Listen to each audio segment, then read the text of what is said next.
Well, why do you think that is? I mean, why is that? I mean, is it just because people are lazy today or they're bored? I mean, are we just like bored, spoiled children who've just been lying in the bathtub all day, just playing with their plastic duck, and now they're just thinking, well, what can I do? Okay, yes, we're bored. We're all bored now. But has it ever occurred to you, Wally, that the process that creates this boredom that we see in the world now may very well be a self-perpetuating, unconscious form of brainwashing created by a world totalitarian government based on money, and that all of this is much more dangerous than one thinks, and it's not just a question of individual survival, Wally, but that somebody who's bored is asleep, and somebody who's asleep will not say no?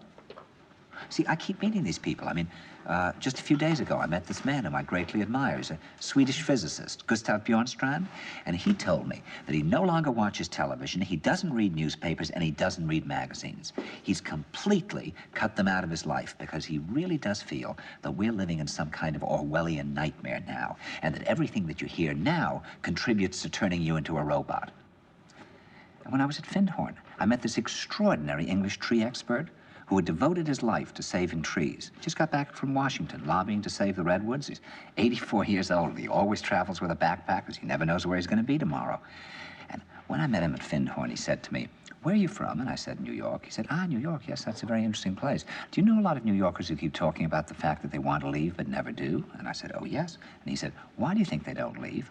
I gave him different banal theories. He said, "Oh, I don't think it's that way at all."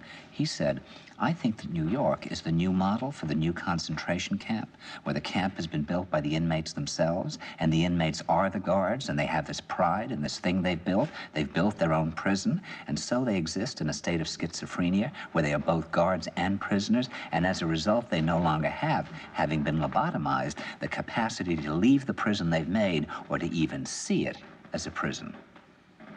And then he went into his pocket and he took out a seed for a tree and he said, "This is a pine tree."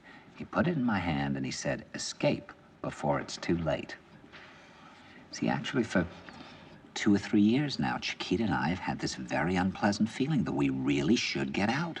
And we really should feel like Jews in Germany in the late 30s. Get out of here.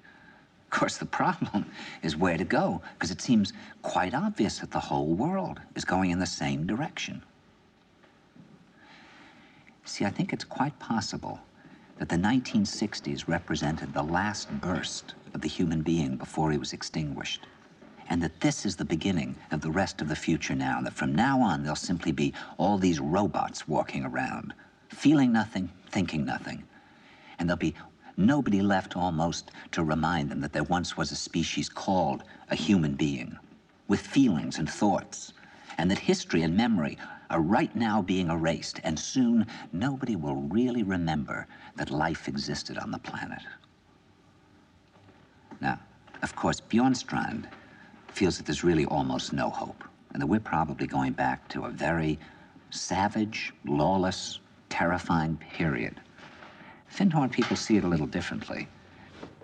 They're feeling that there'll be these pockets of light springing up in different parts of the world, and that these will be, in a way, invisible planets on this planet. And that as we, or the world, grow colder, we can take invisible space journeys to these different planets, refuel for what it is we need to do on the planet itself, and come back.